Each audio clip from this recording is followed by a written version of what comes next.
that have come up in the last few weeks.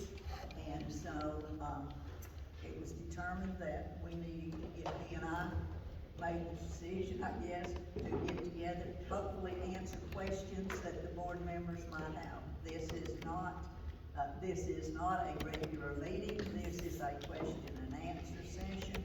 And, Scott, do you want to say anything before we begin? This is our attorney, Scott. You've said it adequately. It's a special call meeting. It's not a voting session. There are no action items on the agenda.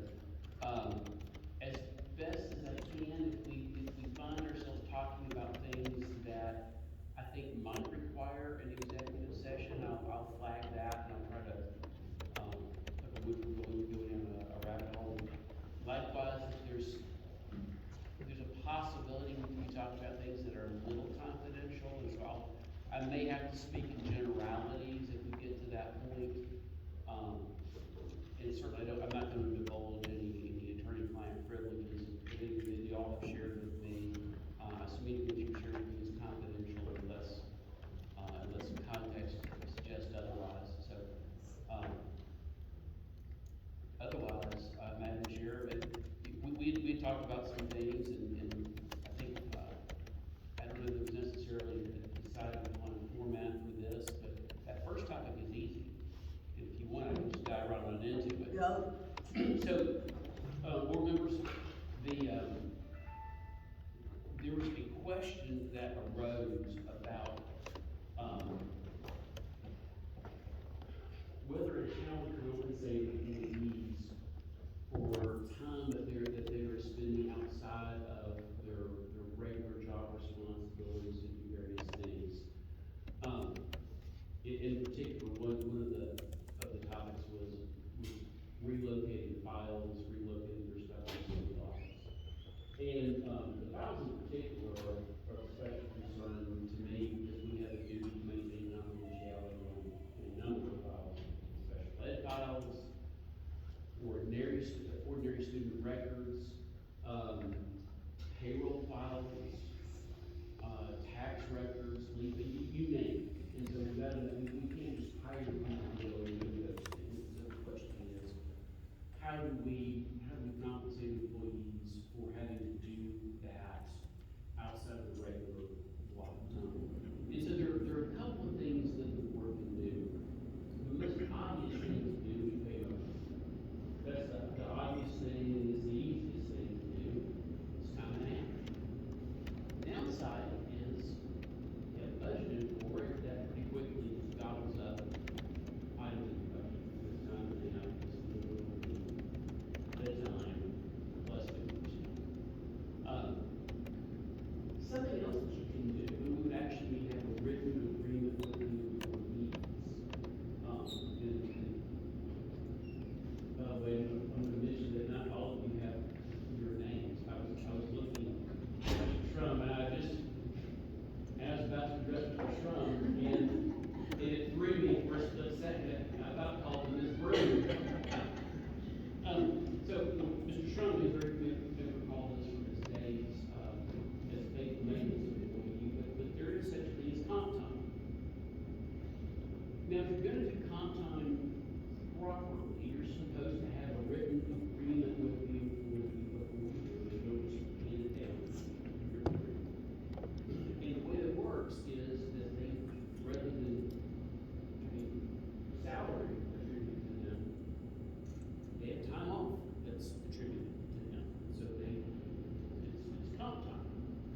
And they need to use that comp time within a certain block of time. You can't just. Is it still like it used to be in the pay period? Used to be it had to be within a. It should be very a pay period. Now, which obviously makes it a little bit difficult, because if you're gonna do it during the pay period, you may as well just shift around the duties.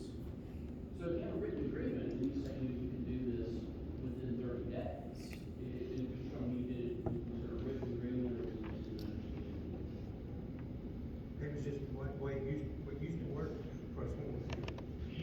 Practically speaking, if the employee has a real choice between getting paid overtime and then taking comp time, and as long as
So we should give an option.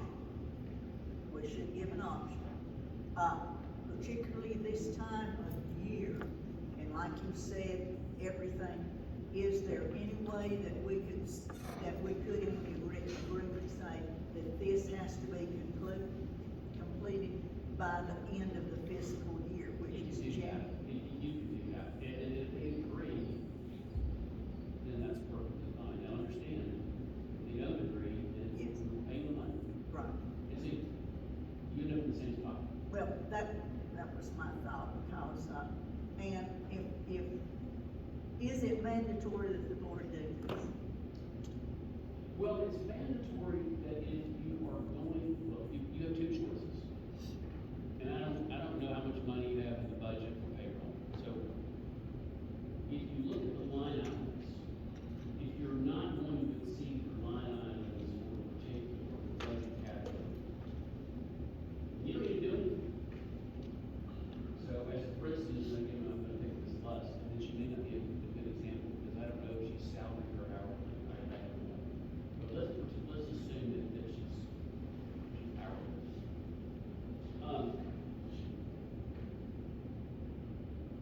If she doesn't, if there's no money in her budget item for overtime, then you're going to need a budget amendment. And if you exceed a major budget category, you're gonna have to go back to the commission.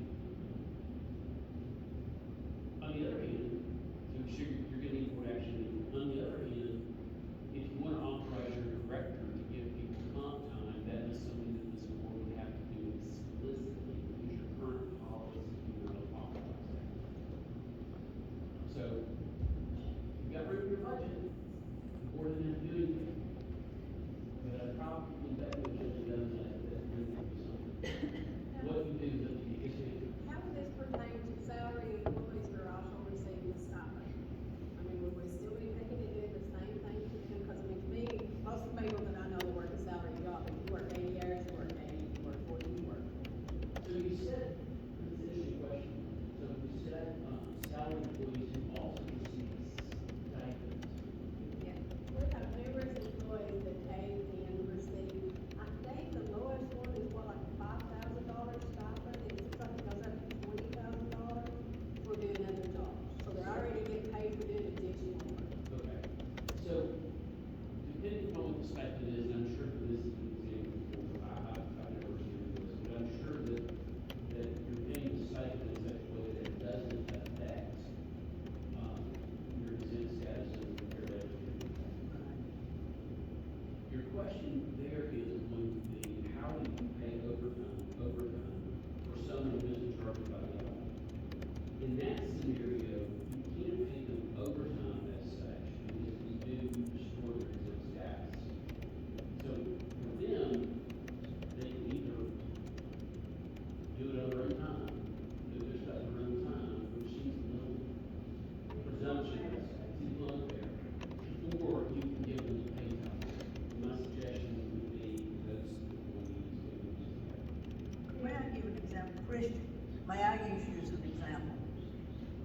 I guess. I asked him Depends. if he was setting up for this evening, and he also talked about, he's gonna be the one that takes everything away. Would you please tell everybody what time you came to work this morning? 7 o'clock. Okay. Are you hourly or salary? I couldn't tell you if I'm being a salary. Your salary? So, I mean, he's going to be working 12 hours today, maybe a little bit more. And this is why this came up, how we should do this. Also, I've got one more question, and the board will have to discuss it at a workshop and decide what they want to do. But apparently, we do need to do something, correct? And do we start when the board makes that decision, letting that happen, or we go back to the first of the year? How do we do this? Well, so it would be at the discretion of the board, but obviously, you can't have a retroactive I mean, written. yes. But also understand that this board wants to be fair. So, in the exercise of fairness, if you've got an employee who at this point in time is contracted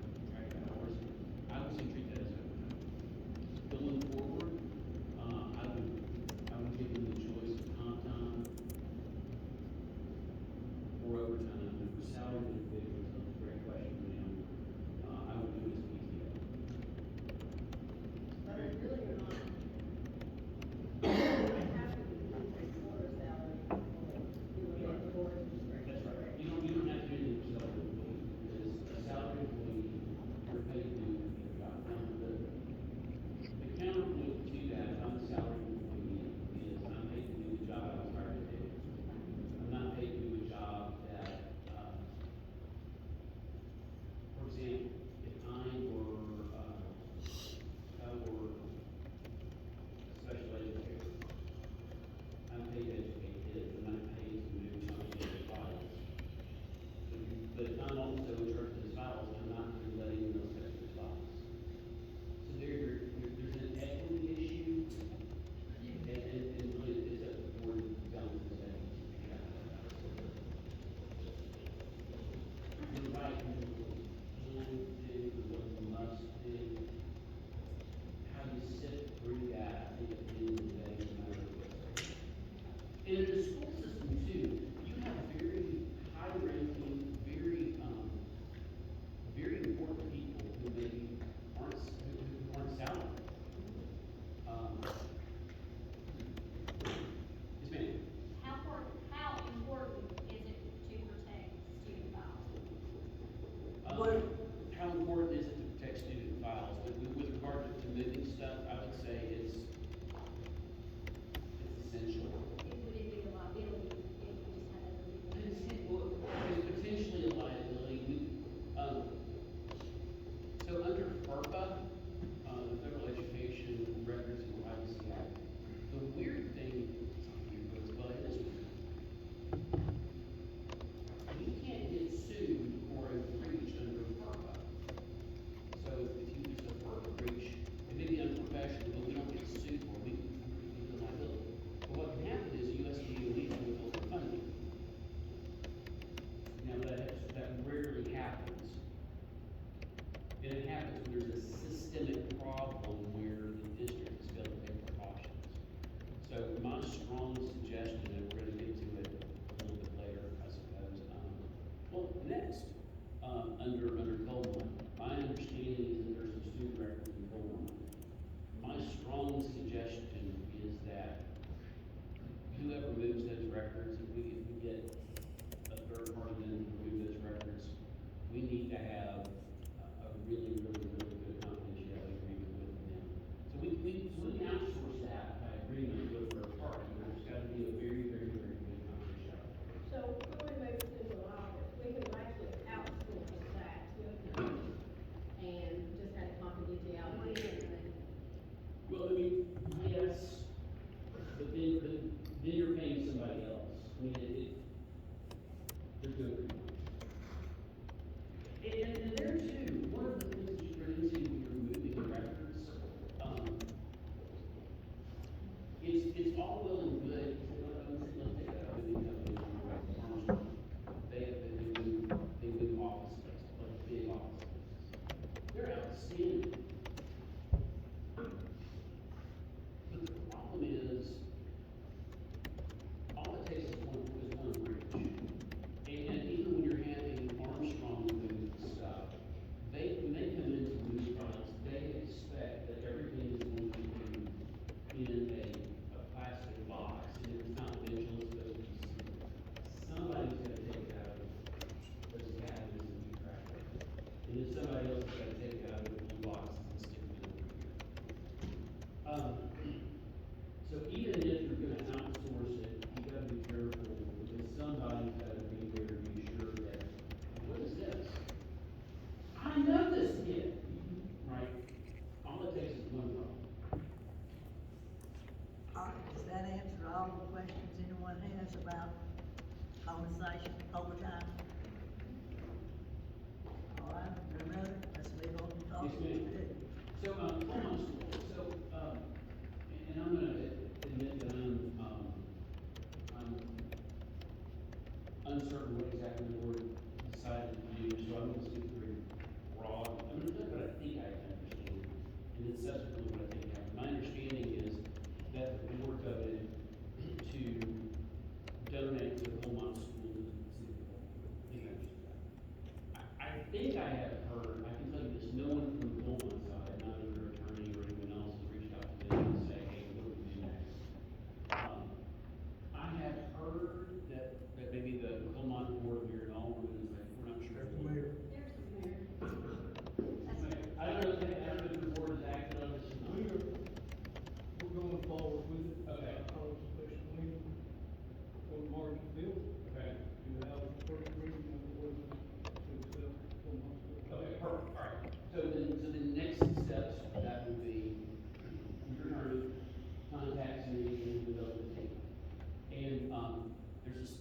statute that authorizes local boards of education to donate surplus property. You can get rid of it two ways. You can either advertise it for sale. And I'm just gonna tell you that in my experience, there's not a market for used schools because of asbestos and lead paint. The last time, one of my clients, they eliminated a lot of schools. And it was in a very desirable part of downtown Chattanooga. The last time they went to sell a school, and they netted out the cost of remediation and big property. I think they cleared $1,000. Because when we factor out the cost of asbestos remediation and lead remediation and everything else, the cost is substantial. And so most companies that want it, it's just not working. Now, there are other things that you can do. You could raise the building, and then sell it as a fee. There are some, I've got other plans that have done that in highly desirable building areas, but there's a cost of raising and there's a cost of remediation. But that, depending on where the building is located, that net is a substantial amount of money. Washington County did that recently, they sold it to a property to somebody right on an interstate exchange. You can imagine why that would be a very valuable route to go. But the other thing is the General Assembly's recognized that at some level, the taxpayers of the county have paid for this property. So it belongs to the taxpayers. And so if the school board has reached the conclusion that they don't want to use it anymore, declare it surplus, then they can donate, the school board can donate it to the municipality. Donate it, and it's a deed of transfer. And all we need to do is work out with the understanding that if there's ever any kind of environmental issue, they accept the full responsibility in the way it's done.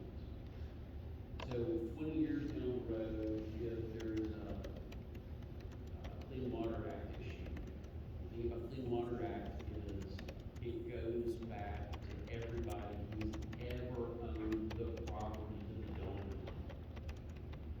So part of our agreement would be that coal dust harmless is any claims that might arise from our ownership, anybody's ownership, and that ceases theirs.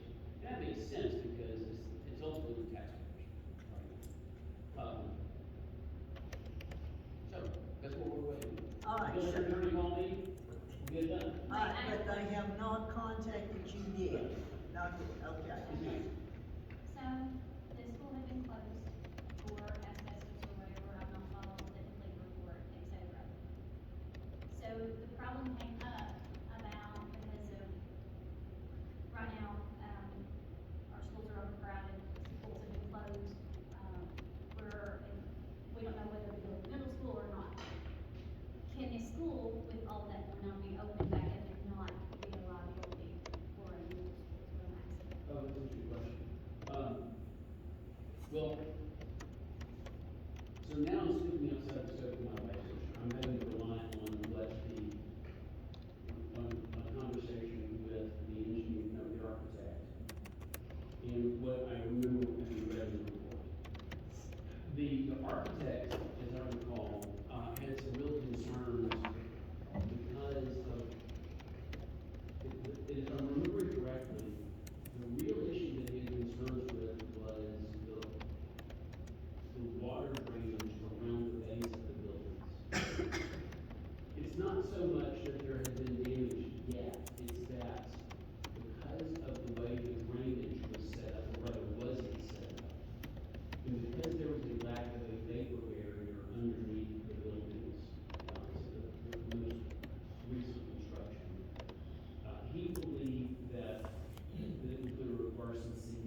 we are concerned about asbestos, because if it's sprayable asbestos, then they need to hold us harmless. If there is a problem with lead paint, then it goes on. But I'm not particularly worried, because these towns have a lot of grant money from the USDA that actually, that they can take advantage of if you can. So it may very well be hard to line up grant money, and this is, you never know where it can come from, so you're sure to check some boxes. Been talking to people about the transport, or, about them grants that we can use in some of these sections. Yeah, the USDA has a rural development grant program, From school. I'm blanking on the name, but it's available to towns, municipalities, and so there's, I'm sure they're not all worried about the environment side of things. Anything else about Hellmark? Item number 3. Fielding employee complaints. Okay, so.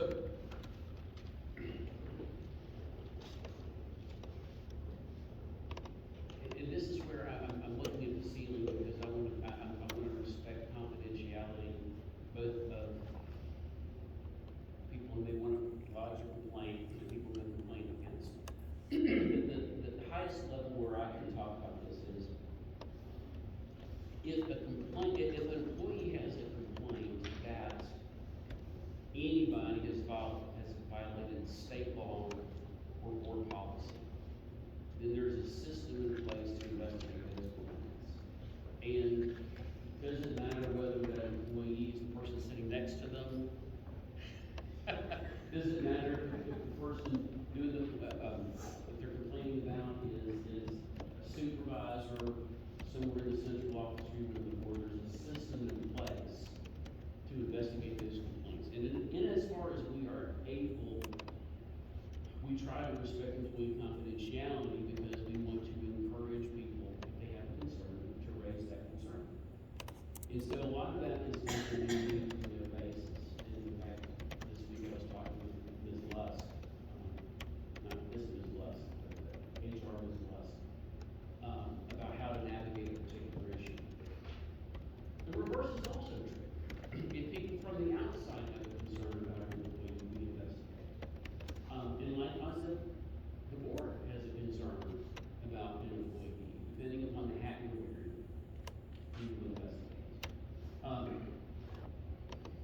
But one of the real issues that we have to have when we're doing the investigation is we actually have to have someone who's like, we have to have a human being to talk to. I've often said that more often than not, when people are writing complaints, it's like, Captain, the judge must have been with us. Well, I heard. Well, someone said, well, there's a rumor. And we have to tamp down the rumors. We can't feed those rumors, and so we don't have a human being who we can go to and talk to conduct the investigation, and the investigation typically is moved over. Now, employers also have the responsibility, if they have, they're on notice of substantial and legitimate complaints, then we'll investigate. So as a for instance, we get a report that this principal over here was going on to this secretary. This secretary doesn't say anything. By the way, this is very hypothetical. I've not heard this rumor. I'm coming up with some, so, no, go out there and try to hear it. I'm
I'm looking at y'all, you must be as close as I am.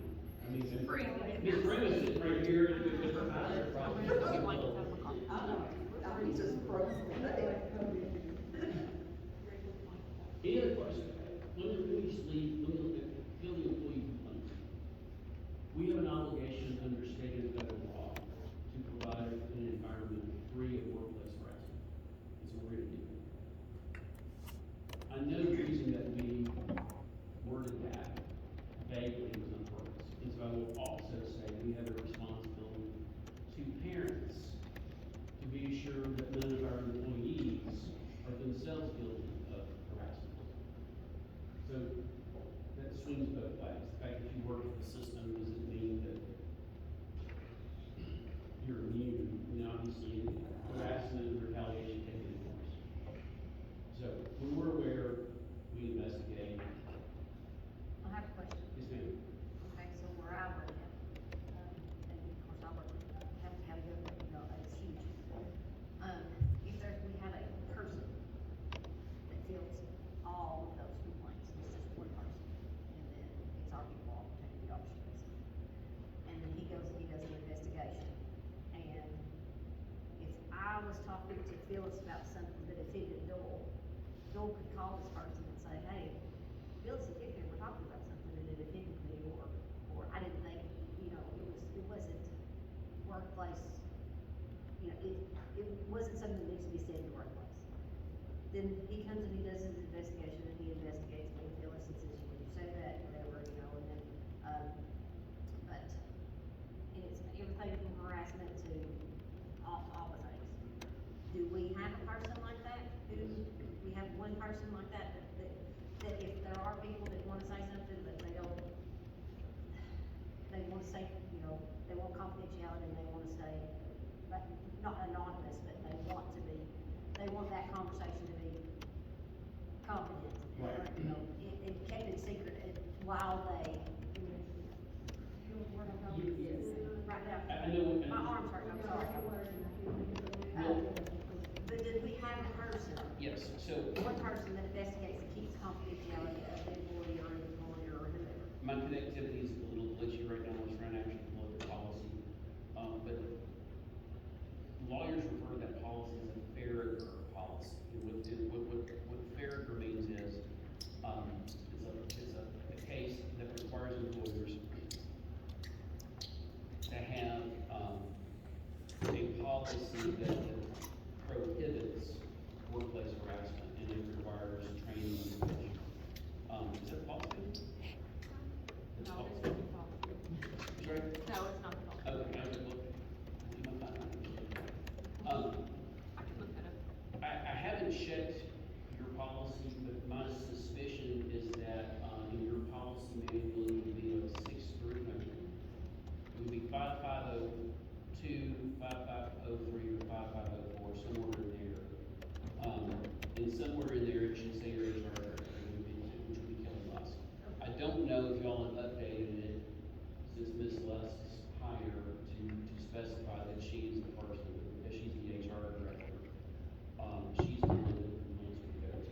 So your policy manual should indicate she is the one who receives complaints.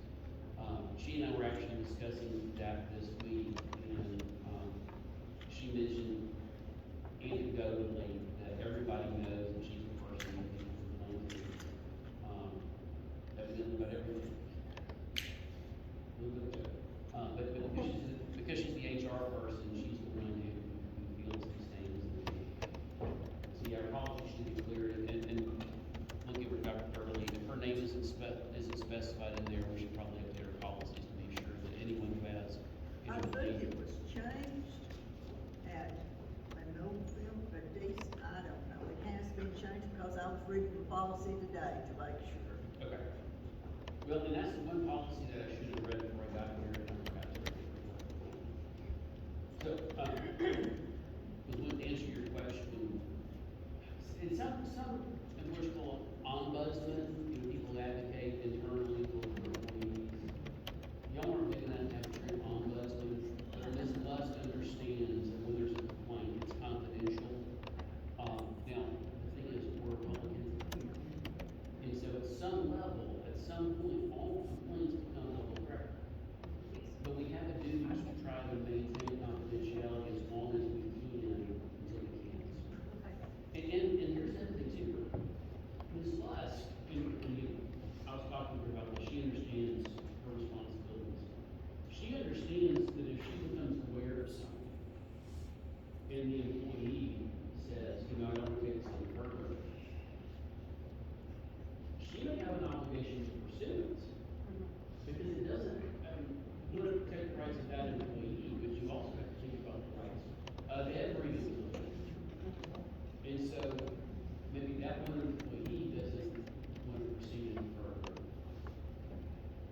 she has a legal obligation to think about this myself. Yes. Or something could come up about it later. That's exactly right. You were my blanket. I'm fine, it's just I'm looking at her, it's making me cold. We got the. I think the reason Bree's not here. Yes. Right under the picture. We are. Now you know. I've done it at a very high level, and if there's any more detail you want, I might be able to touch on it, but otherwise, give me a call or email me. Email is usually a little bit better, but, simply put, we have a legal obligation to protect the rights of employees. And if they lodge a complaint that would be a violation of state and federal law, I think they have. Now, let me use a footnote to that. Not every time somebody is upset, does it mean that they have a complaint. Well, it's not legally cognizable. And this may have some application to criminal law. But it's a common enough topic that it's not necessarily for any county, it's everywhere right now. Go back, and I'm gonna use a topic that I don't think was in here. Go back to the Charlie Kirk scenario, where maybe you have employees who take a position that's unpopular with a particular board member. Maybe the board member and employee did it really bad about something. And maybe one of them says something that the other one doesn't like.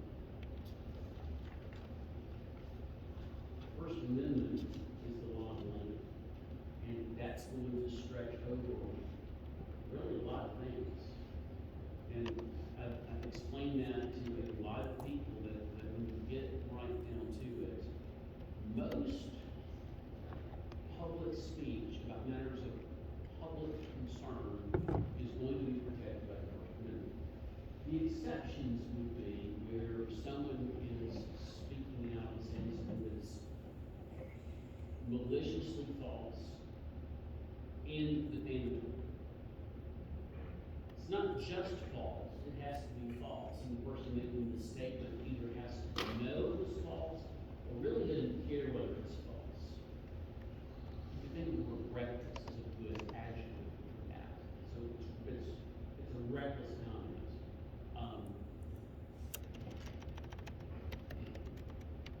I'm gonna use you as an example. This didn't happen. But if I said, did you see Dr. Durley loading all that cocaine in his pickup truck?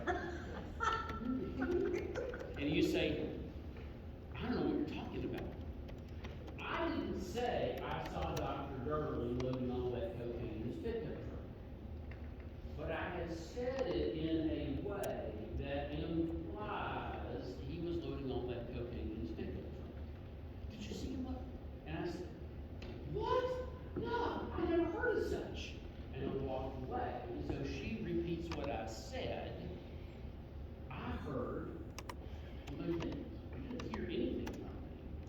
What you heard me ask was, did you see? Well, that's reckless. I haven't actually said anything at all. I haven't accused him of anything, but I have recklessly implied something. That, plus the defamatory aspect. The defamatory isn't just something that hurts my feelings. Defamatory has to be something that casts somebody in a bad light. So if it's false, you're malicious, you're reckless, and it's defamatory, it's not protected in the First Amendment. Doesn't matter who.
and it's the written word, it has a chance of carrying out the word. That's libel. For both defamations, the difference is one's spoken and one is written. The slander statute of limitations is 6 months. The libel statute of limitations is 1 year. Also, a libel action is easier to prove because there it is. And here's the document, it's either true or it's not. And that's either you or it isn't. And so, everyone seems to think about libel being worse. It's easier to prove than statute of limitations. That's a good question. Okay, first of all. All right, if there's nothing else, on that one, Madam Chair, did you have something? No, we were trying to find that policy. Complaints and grievances, and I found it. Did we update it with the department fee? No, it hasn't been updated since, looks like 23. And it does list two, appointed complaint managers, and neither of which are in central office. Neither of which are in the central office? Correct. That's interesting, that's probably good, actually, that's interesting. Which policy is that 5503? It's 5501. 5501. My suspicion is that if you look further into a different policy, my suspicion is that we have an additional one. It's possible this one deals directly with employee-related complaints and grievances, and then harassment, discrimination grievances, and then, it does call out appointed, complaint. So what I'm gonna do, Madam Chair, is I'm gonna look at that tomorrow, and I think that you need to update your policies to add your HR professional, I'll let you know. Okay. I'm almost positive that your HR professional is listed specifically somewhere else. It could be, like I said, But this if is she's the one not, time. we should probably add it, and here's the thing, an HR complaint should go to an HR manager. Other complaints, different nature. Maybe go somewhere else. Is How there- does somebody file a retaliation complaint on somebody when there wasn't no threat made? How do you file a retaliation complaint? Well, it goes through the same process. I mean, you found the same people who do an investigation. If I forget, do remind me to take a look at your policy manual, because I'm thinking the different policy number. I'll text you. How about that? Madam Chair, your next topic is, records evaluation. And admittedly, I'm a little bit behind the curve on that. I think y'all voted, I think it was a vote, I don't know, I'm asking, to have TSBA. Yes. And they're coming, March the 24th. So it was already supposed to start in the process, but Now the- days to start it. March the 24th is for Is it. there any- So you either, is there any way that you can leave it there? well, let me see. I wrote it down. That's the retreat, that's not for the, that evaluation. I think Mary Ann made a motion for it to be started. Within 30 days, we're not done. Who reaches out to the SBA and tells them that they need to go ahead and get started on that? Is that Dr. Dudley or? According to the agenda that was sent out, one of the last steps on the, plan for that day is to start the evaluation. So are we to start before then? Not having seen your minutes, ma'am, No, that's the minutes from TSBA that they're taking, and that is their agenda for the day of the retreat. But when I made the motion that we reach out to TSBA and go ahead and get them started on the process. And then we was gonna do the retreat, because there was some things that I think that we had discussed, but we also needed to take and have an evaluation. And that was things that we wanted to take and discuss during the retreat, to make sure that we're in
I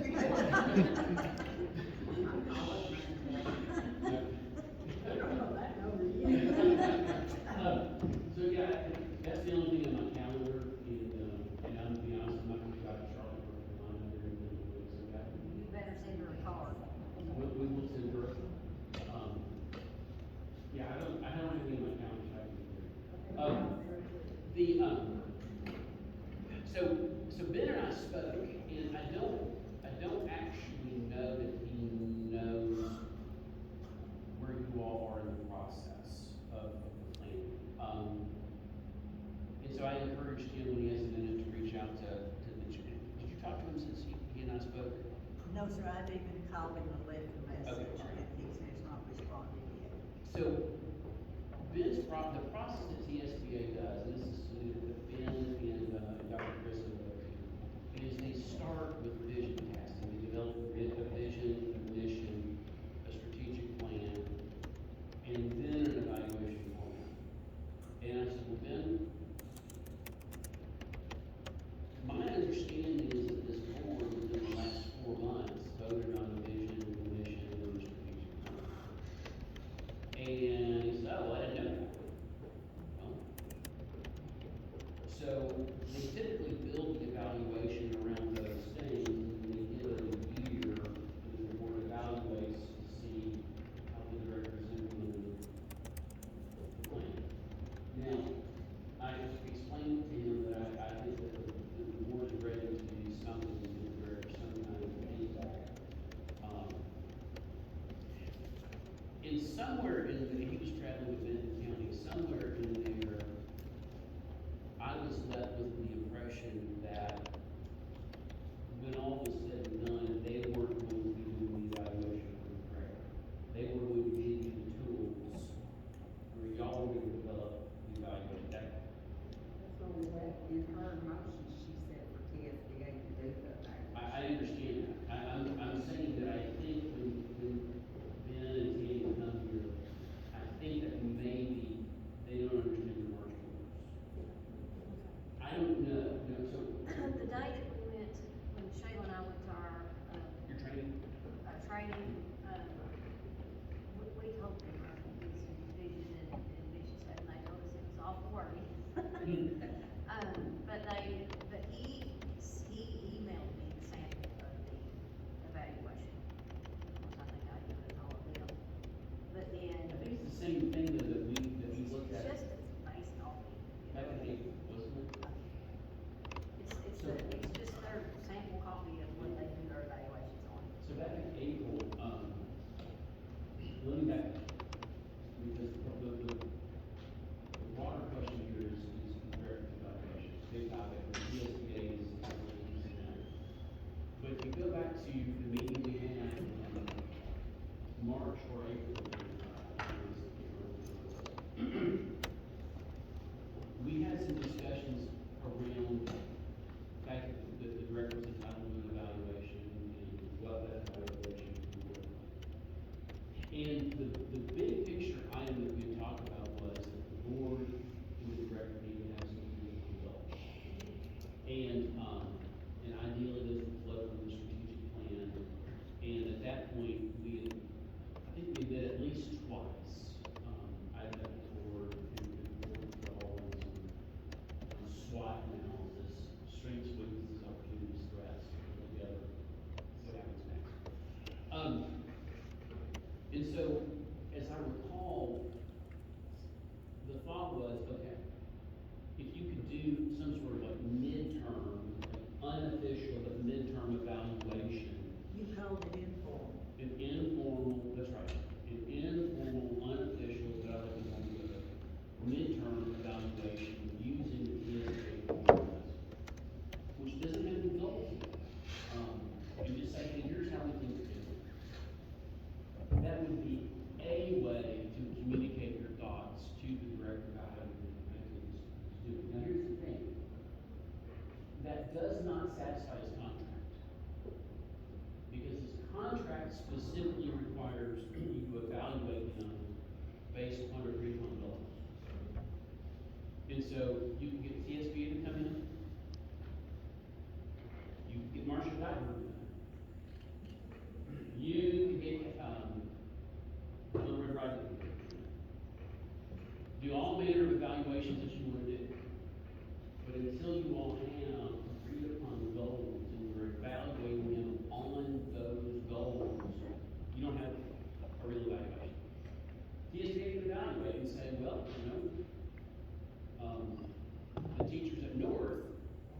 is fantastic. Teachers at Tracy thinks it can use some improvement. Central, it does not satisfy the legal requirements of its contract until you have specific goals. And you're evaluating them on each individual. All right, those goals that we listed on the strategic plan, would that be where we start? I would recommend it. We didn't do that until, what, December, January one, so, we might need to go back at the next meeting and look at those specific goals, even before TSBA comes, and see if we can look at some, goals. I would encourage you to do that. If you want your time with TSBA to be productive, then I would encourage you all, I have that question for Dr. Gurley in just a second, but I would encourage you all to look at those strategic goals and figure out, all right, how are we gonna measure him on this? This is the question for Dr. Gurley. And lots of the other stuff that in the TSBA format is relevant, but until you have the agreed upon goals, you can agree on the format, but if you don't have the goals, you don't have any value. Let me sort of explain what I mean. All of you all in your professional backgrounds have taken some kind of test. Whether it's driving test, whether it's praxis or whatever, taking some kind of test. Those tests have a specific format. If I'm a history teacher, I might say, okay, we've got 20 true false, you've got 10 multiple choices, you've got 5 short answer and 1 long essay. I've just described the format. When you say TSBA is going to do the evaluation, that's what you've got. You've described the format. That doesn't tell you about the content of the test. So I can tell you I'm going to give you 20 true and falses, but if I don't tell you that it's going to be on the early years of the Civil War, the causes of the Civil War, I tell you nothing. And so if the board has agreed upon using TSBA as your format, but you don't have agreed upon goals, you started the process, and that's great. But to your point, Madam Chair, I would encourage you all to have a workshop and figure out, all right, are we happy with these goals? Can we work with these goals? What does an evaluation built on these goals look like? Now, Dr. Gurley, have y'all put together a strategic plan, taking those specific goals and forecasting objectives for the next 12 months? Yes. There's a strategic plan in place for the next 5 years that was implemented in December, but as far as the capital projects, it cannot be decided upon until the next month, Okay. which was January. Having said that, the first 3 goals are centered around the development of a middle school. And the middle school was at the bottom of the priorities list for the Board of Education that was established in January, so that that's not a priority. Potentially it'd be next to impossible to pursue those first set of goals Okay. that were developed. All right, But as far as a year plan, since I've been here, we've only done that in the first couple of months. I would assume, out of fairness to a candidate, if you were going to evaluate somebody, you would be working on the previous 5-year plan that the board came in on. Since we've had such difficulty in using that, because I don't know any realm of possibility that it would be possible to evaluate a candidate on something that we just had for the past month. We've not got a budget approved. Sure. We don't have any indication as to how much these capital projects and other things are gonna cost, so. Yeah, and I appreciate that. That wasn't really my question, because The answer is no, we haven't done a year. it depends basically on whether you want to evaluate, or you, the board, want to try to evaluate retrospectively, which I'm not sure you can do that with the contract, or if you want to evaluate prospectively. And so, I mean, ideally, if this board has decided to agree upon goals, and what you do is you can say, okay, to direct early the next 12 months, I mean, administration comes to you and says, perfect. If not, you say, okay, for the next 12 months, here are some milestones we hope to set. And you build that into your evaluation. That is something TSBA absolutely will look at. And so, I think what we ought to do, this is not gospel, but I do a lot of executive evaluations, but my thought on here is we share our plan, and you said that we've already shared stuff in, I think we send a strategic plan if we can, and then maybe when they come in March, they can say, all right, here's what we worked up for you. It may make the March meeting a whole lot more productive. Yes. I will be happy to do that as soon as he returns my call, if he'll give me an email address. Ms. Nell, you have. Yeah, I have a question, and this is off topic, but it popped in my head. When we were at the conference last week, they were talking about our letter grades and that everybody's gonna go to a hearing next month. Have we got that taken care of? We did not have to go. Wow. No, we were listed in the schools that were advancing. I brought the list with me tonight if you'd like to see it. And so, no, there was never a letter, that was sent to Grundy County saying that we needed to appear. Congratulations, that's great. Because at this time last year, there was some real apprehension. Yes. Yes, ma'am. Okay. Form that TSBA sent us, my understanding from them, it is the same kind of evaluation that the principals have to go through, same format. And like I said, there's no reason any superintendent would be fine taking and utilizing that.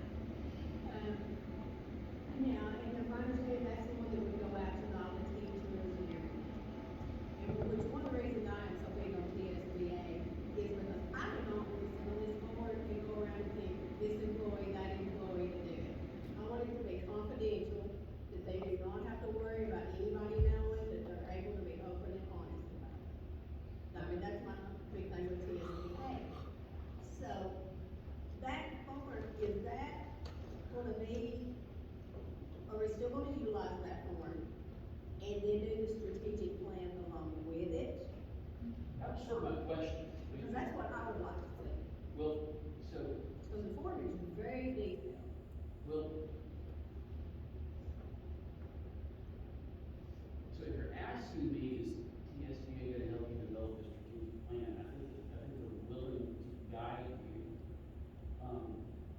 Based on my conversation with Ben, I mean, he strongly believes that the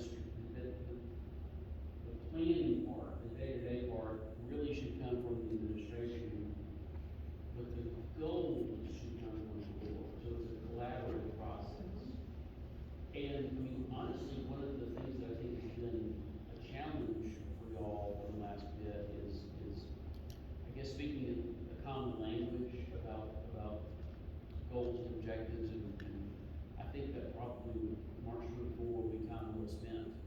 And I'll do everything I can to try to help Ben and Andy leverage that time. So I'll be happy to, if you will share with me the stuff. Ben and I, in fact, have a conference call scheduled for tomorrow. If y'all can send that to me tomorrow, I'll flip it to you. Sample, Huh? you want me to send you what you sent me? No, not the No. TSBA. You're wanting our vision, Mission, mission, vision, and 5-year plan. and 5-year plan. If So y'all you can want send me it- a copy of the sample or the sample? I've got the TSBA model evaluation form. Alright. And you're right, I mean, it's used, it's very similar to what the principals use. The real meat and potatoes is, so if you don't have the goals, in place, then you can use the TSBA evaluation and come away with, he's a swell guy. He talks to me in the grocery store, he sends me text messages when my dog is sick. But it doesn't tell you anything about whether it's moving the needle or very, very nice. So that's why we have those processes together. And that's one of the things that I like about when I read through the format. It discussed communication, working relations and stuff like that. And I think that is a huge part of his position as far as with the employees in the school system. And I think that they need to be able to be open and honest and not have to worry about being retaliated against or anybody knowing their business. Did you specifically mention to Ben, I did doing a survey with teachers? he and I didn't talk about that, TSBA, I mean, that's a possibility, TSBA generally takes the position that you all are for. And if you are the board, you have the elected responsibility to do this, and why would you dilute your authority by sharing it with people who don't have the data behind it?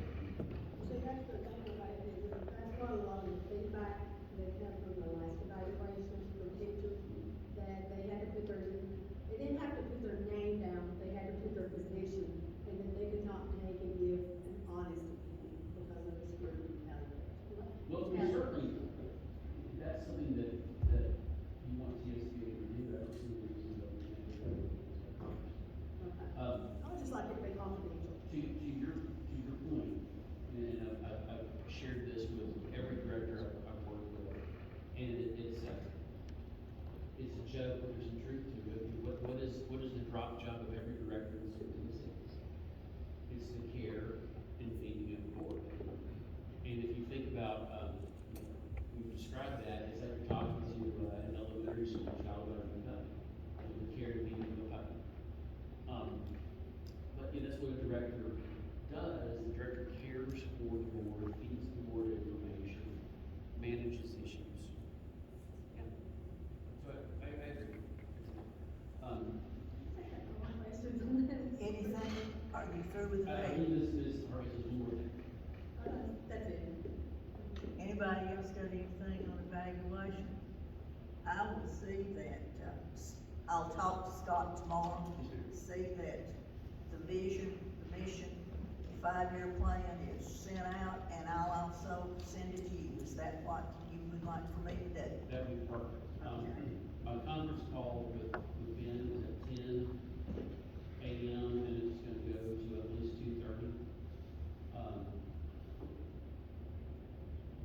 So if you could flip that to me before 10 a.m. that would be wonderful. Try my best. Central time or Eastern? I'm sorry?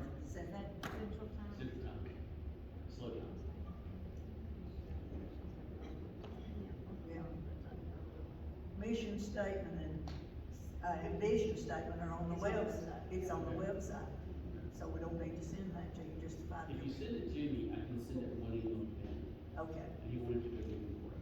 all right. Next time, I was hoping to be gone, but now it's gone. Well, I don't know what to say with health department, so I'm just gonna say. Somebody here mentioned that they wanted that discussed, and I don't even remember who it was or what you even discussed. We didn't get to do the Yeah. walkthrough today. Pardon? We didn't get to do the walkthrough today, we want to go in and check it out and see how we need everything, and we didn't get to do it, so we're gonna reschedule it for next week. All right, so do we need to discuss any of this tonight? Okay. And board members, are you in agreement to, skip this topic thing? Move forward. Movement of central office. I don't have any questions about that. I know there's been some questions. I have questions about that. When the central office was moved from the central office to the high school, one of the things that was said when I asked at the last meeting who made that decision, there was a statement read.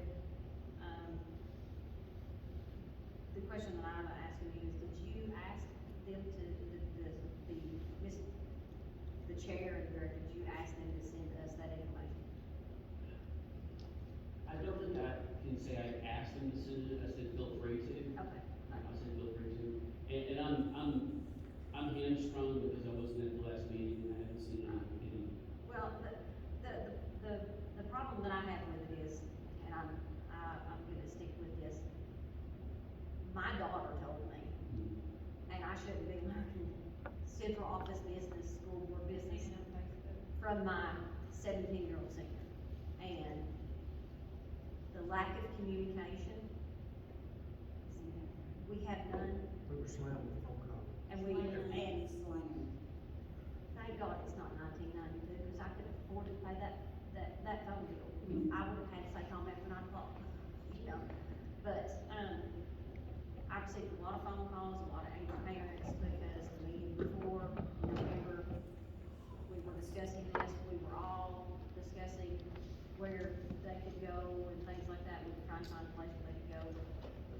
and then, I think what upset me about it was when my daughter told me, you know, and I was actually at the central office that morning, physically there to get an attendance form, and nobody said anything to me, and I was there. Yeah, she was there. And then in November, we had a meeting, and in November, we were discussing where they could go. And our high school principal was asked directly, how many rooms do you have? And she said 2, maybe 3. And then we get complaints, they've taken 7 classrooms, all the things, and I understand, I understand. But I don't understand, is that not a board decision? That's just a question, is that not a board, it may not be a board decision, I guess I need clarification, is it a board decision? If it's not, even if it's not, if the person, if the director or a person, central officer, even a teacher decides that, you know, the central office or somebody needs to be moved, do they not have to tell us about it as a board? Should they not say, hey, we gotta do this? So let me answer, at least look at it in 2 parts. So, first part, is it a board decision where the central office is? I would say no. I think that the director gets to decide on an administrative level how to use the assets available for it. And so if he's got space at the high school and he decides he wants to move somebody to the high school for the efficient operation of the schools, that's the thing that's in the statute, the efficient operation of the schools. That is absolutely in the purview to decide to reallocate assets. Now, to your question, is that something that the board should probably know about? Yeah, I'm gonna say yes, that's something the board should probably know about. Well, I mean, that was just the Like, only when you thing. talk about efficient operation of the school, how is it fair for us to disrupt education for a whole week of, you know, and move these kids around? And how is that not a disruption of education? They missed the whole week of it. Well, That's right. I can answer legal questions, operational questions are a little bit outside of my my bailiwick. But you know, let me zoom out a little bit. I think that, Mr. Templeton, Brian Templeton, right, I think Mr. Templeton would agree that at some point in time, someone's gonna have to do that. We understand that, we Yeah. understand, I mean, Question. we're actively. Yeah, but we got something to do about it, starting in 2022, when we got the letter from them. Yeah, the question is when and could there have been some lead time? That's an operational issue that I have to leave to you, Dr. Turner, to sort out. At the end of the day, how much longer could you all stay in the old central office? I don't know the answer to that question, and I think you've got my email. I obviously don't know the answer to that question. As far as when, you know, y'all, when it was time, I don't know if it was ever a great time. But at the end of the day, you know, it's the sort of thing where I would expect y'all to talk about it. I have a question on that. Did you at any point in time legally advise anyone to move out of the central office? Was that a decision that you made? Because I know that when I took and I look back, and the decision was made to move the central office before Upland even took and done an assessment. So we didn't even wait to hear from Upland to see if it was safe or not, we just up and moved it. Well, I think you've seen my email, and when I put something in writing, I hesitate to speak from them, or go back and read it. But I have certainly said that you've got to be careful about the buildings that you all are in, and that you were reaching a point with the central office where legitimately you're going to have some negotiate issues or some overtime issues. That's legitimate. I didn't say, to my recollection, I didn't say that we need to move right now, because I didn't get that from Mr. Templeton. Now later, I believe he did send a letter, which I did forward on before, where he said in his opinion, the central office had reached the end of the use of life. And I can't remember exactly how he said it. Yeah,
so understand, the last time I talked to Templeton was on 28.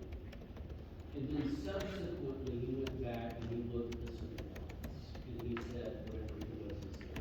But that point, I think that the simple lots were already made.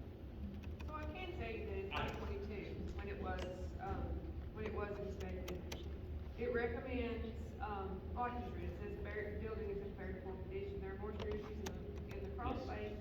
But it goes on to say, improvements, it should be improved as part of the long range plan, so it Right. doesn't give us any, in fact, even the way this reads, and the scores that it's given, don't indicate any more than they've indicated this time, so if they haven't given us much guidance in either, as far as I'm concerned, but. Well, the concern that Templeton expressed to me, in the summer, my email that I sent on the 28th is better than my recollection right now, and I haven't gone back to read the email since I last read it to you. So whatever I said in that email is what I'm gonna stand by. I'm gonna try to supplement it as best as I can with based on memory. But the conversation that I had with Templeton that morning was basically this. We looked at the survey from 2016, and he said, well, you know, it wouldn't break then. And if repairs hadn't been made, and if maintenance hasn't been done, it hadn't gotten better. Which, I mean, that's kind of that's sort of a truism, isn't it? And so, I mentioned anecdotally what Ms. Lusk, Chairman Lusk said, when we were on the phone, I think it was that morning or previously. She said, I'm sitting in Dr. Gurley's office, and the slant of his desk is, I forget how she described it, but I had this visual image of a cup of coffee by the slide. And that's not what you said, but I had this image. And I relayed that to Mr. Tillman. He said, well, that doesn't really surprise me. It wasn't in great shape in 22. And she's very interior, particularly with moisture intrusion as it is into the accumulator. But he also said, and I believe I conveyed this in my email of the 28th, if I remember correctly, he said, I couldn't tell you that it's an immediate problem. And I guess that is my biggest issue with it, is the lack of communication. For a reason, we get slammed because we had no idea. We was trying to take and work together as a board to look at alternatives to take and fix the situation, because we're concerned about our employees. Sure. But we wasn't even given that opportunity. They just, it was just up and done without any concern as far as the staff here at the high school or the children at the high school. And disrupting their learning and everything, when we was trying to find an alternative. And you're raising legitimate operational questions. I mean, I can't really address those. I can say that based on my recollection and looking at the email of January 28th, on the afternoon of January 28th, I will not have told you that it was an emergency. I mean, if it had been an emergency, I would have been fine with an email coming out saying, hey, this has happened, we've got an electrical box short out, as we got to do ASAP. I would not have a problem with that. But I feel like the board should have been given the opportunity to work together and find a solution to the problem. Instead of being told, this is what I'm doing, what I have. Well, and to your point, Ms. Harvey, I don't know that you don't have that. I mean, the fact that they're not in the central office doesn't mean that you don't have a voice in the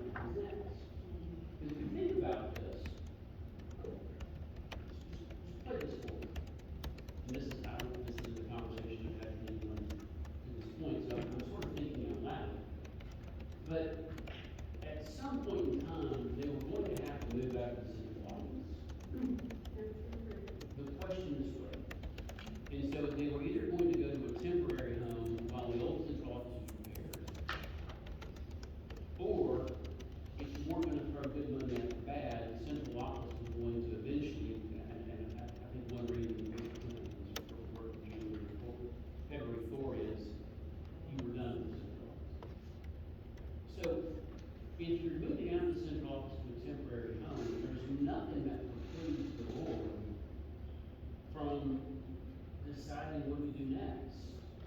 You've got an existing asset, you've got this place. And so you can either figure out how you're going to use this place, whether it's administrative buildings along the hallway, or whether you're going to put ordinance. Or you're going to enter into an agreement with, Templeton or whoever else. There's not another central office, the point here remains. Should y'all have been consulting before the move, I would say that's a conversation you have throughout your career. Were you going to have to move eventually? Yes, we all agree with that. Yes, we Were- do agree, that's in offices Were you going to have to move sooner rather than later? As I read Templeton's report from early February, probably. Where was that move going to be to? I don't know, there are no great options. You split your central office and put some here and some somewhere else. You could arguably put, your sped department, at one of your larger K programs, and, or split your sped department to serve, you go regional, some districts do that. There are ways to buy yourself some time. But at the end of the day, this district wants to have a quality central office with, a place where the board meetings, and, not either have smoke from Brooklyn Water, or we're all bundled up like Eskimos here. That ain't happening. That was funny. Maybe we do the summer for some. But the board has to say, I mean, you're talking about spending dollars. At the end of the day, the board gets to decide how to spend dollars. So, you asked several questions. Can the director move people from place to place? Yes, absolutely. Y'all said y'all didn't know about that. That's a conversation you all need to have with your director. As far as, did you have to move when you did? That's an architect question, not a lawyer question. On the 20th of January, I would say that you had time. Maybe I was wrong with what the architect said on the board, but I haven't talked to him yet. And I think one of y'all just read or quoted his letter. I don't remember it saying it, I don't know. But at the end of the day, the question is, you're here now. What are you gonna do? Okay. Scott will address issues that board members have questioned from their phone calls if there is time. I don't know if there's time, but I'll be honest, I think I've covered everything on Austin. Does anybody have anything else they want? And we've touched on everything, and again, things that y'all asked me confidentially, I'm not gonna divulge. I know that one of the big issues that several of you have asked me is, when are we gonna conduct an investigation of this, that, and the other? And I've already kind of commented on this. When somebody complains to somebody who can do something about it, we'll conduct an investigation. If an employee, I'm easy to find. If an employee were to send me an email and say, Mr. Bennett, I've got a complaint about somebody, here's what it is. I'll either kick it to someone in the central office, or if I think it's sensitive and I'm worried that the employee may be subject to retaliation, I'll handle it myself. I've gotten emails from people who have said, I need to voice something, okay? Send me your documentation. And I haven't heard another word from those employees. Nothing, by the way, in the current conversation, right? There's nothing to talk about tonight that touches on what by the employees who said, I've got a problem with this supervisor. don't read it in anything. I mean, I know that there is some scuttlebutt out there that somebody was harassing certain people, and you all know what I'm talking about.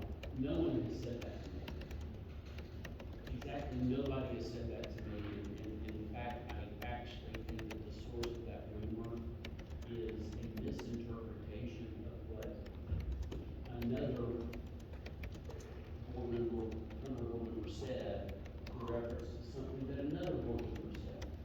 So we have one board member who says something about another board member, and then somebody else interprets this in its own, it's the bathroom wall.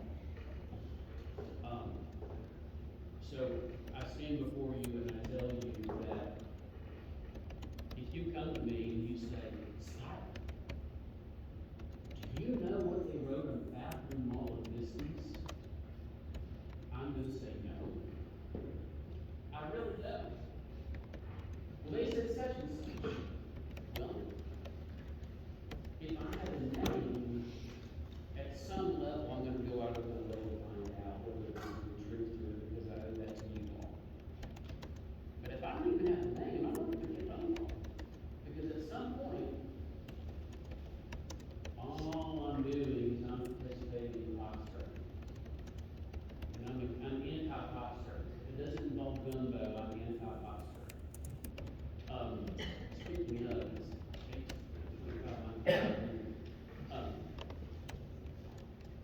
but I'll leave it to say that I am aware from the social media screenshots people have sent, there are all kinds of rumors out there of this, that, and the other. And I have told everybody who has had a concern, if you are aware of a human being who has a legitimate concern, have them call me, and I will look into it. And I stand before you, God Almighty, and I tell you, I haven't gotten far. Well, I'm gonna ask you again, how does the teacher, file a form on the school board member for retaliation when there was no threat made? No, retaliation. So, it kind of depends on what we're talking about here. And so threats can be expressed, or they can be implied. They can be implied from circumstances, they can be implied from, background information that people have. It sort of depends on what we're talking about. There's none of these things about OCR. If you are engaged, if someone is engaged in protected activity, and then that person suffers some kind of adverse action, it could be anything that would be designed to dissuade another person from engaging in similar activity in a neighborhood day.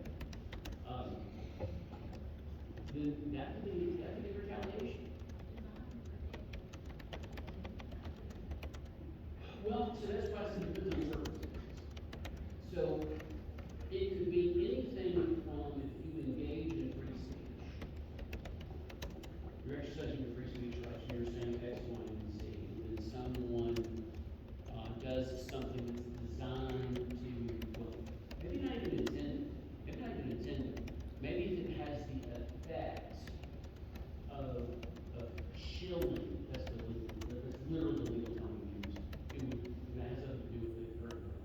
But it would chill, a person of ordinary fortitude from doing that again.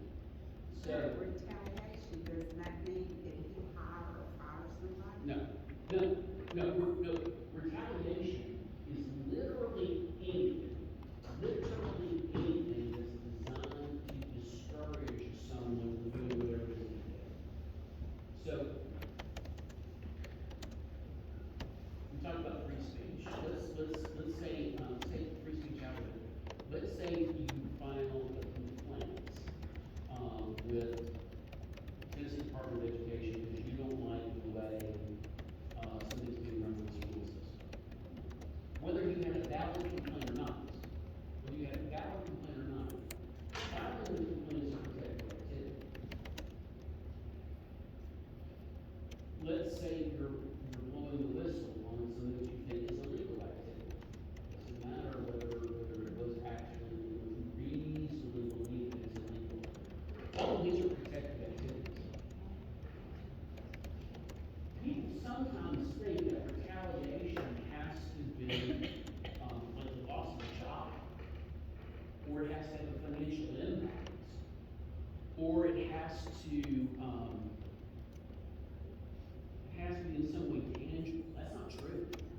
Retaliation is a wide scope of things. It can be anything that has the effect of chilling the willingness of someone to step forward and do something is retaliation. So let's take a parent who says, I have real concerns about the student-teacher ratio in the class, and so she files a complaint with GCBOE. Call this an injury complaint. Or maybe there's a legal rights issue, and so she files it with the OCR or wherever else. Let's suppose that parent is no longer invited to Mothers of Moms, or doesn't get some of the little privileges of her moms, doesn't get invited to come read it as a part of activity. There's no financial loss to the mom there, but that's still not retaliation. So the threshold for retaliation is very, very, very low. Anything that has the effect of making someone say, better not speak up about that, I guess I'll learn my lesson. Make sense? I mean, it could, and it depends. Like, for example, you tell me, well, Mr. Bennett, you can't go have donuts with dads. Or you actually tell me that. Well, if I never gone to have donuts with dads, I mean, that's not retaliation. I've never done it. So it's unique to the person. If the person feels like they've been retaliated because maybe have. I have a question. Yes, ma'am. So, our students, in our district, and our students. Could you use your microphone? I can hear you. Our students in our district. Can you hear me now? And, our students outside our district, okay? Say,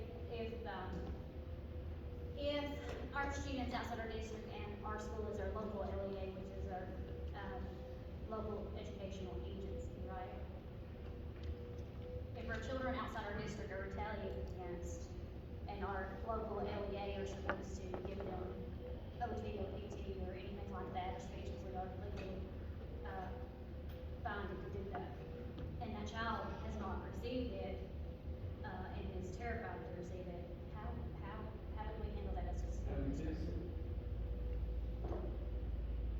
Well, if Or the you child wanna is receiving. email me that one, Huh? that's a girl, you may email me that one.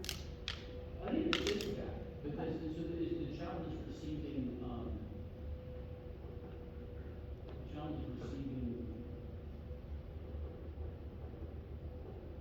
You get what I'm saying? I'm actually, I've lost the word for some reason. If the child is not in, lives in the LEA. We have, we have a Private homeschool school. student or a private school student. ISP. Yep. Maybe just something right here. Individual service plan. Some IEP is an individual service plan. So if the child is receiving an individual service from the district, that child is moving from that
We're done?